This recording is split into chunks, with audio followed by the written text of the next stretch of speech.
பிரியமானவரே, ராஜாதி ராஜா கர்த்தாதி கர்த்தாவாகிய நம் தேவன் வீற்றிருக்கும் சிங்காசனத்தை பற்றிய விவரங்களை கவனிப்போம். கர்த்தர் சொல்லுகிறது என்னவென்றால், வானம் எனக்கு சிங்காசனம், பூமி எனக்கு பாதப்படி. ஏசாயா 66:1. இயேசு கிறிஸ்து உரைத்தார், பரலோகம் தேவனுடைய சிங்காசனம். மத்தேயு 5:34, 23, 22. கர்த்தர் வானங்களில் தமது சிங்காசனத்தை நிறுவி இருக்கிறார். அவருடைய ராஜரீகம் எல்லாவற்றையும் ஆளுகிறது. சங்கீதம் 103:19. கர்த்தருடைய சிங்காசனம் பரலோகத்தில் இருக்கிறது. சங்கீதம் 11:4. தேவன் தேசங்களின் மேல் அரசாளுகிறார். அவர் தமது பரிசுத்த சிங்காசனத்தின் மேல் அமர்ந்திருக்கிறார். சங்கீதம் 47:8.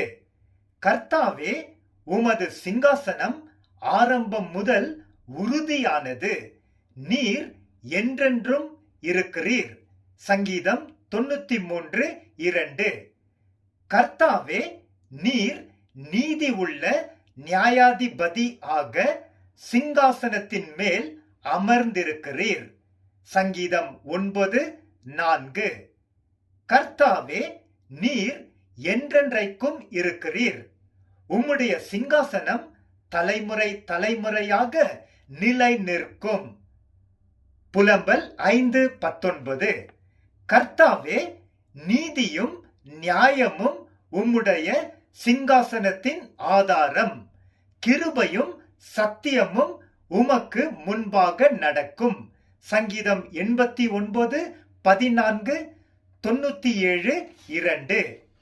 தீர்க்கதரிசி டேனியல் அறிவித்தார், நான் பார்த்து கொண்டு இருக்கும் போது நீண்ட ஆயுசுள்ளவரான கர்த்தர் வீற்றிருந்தார்.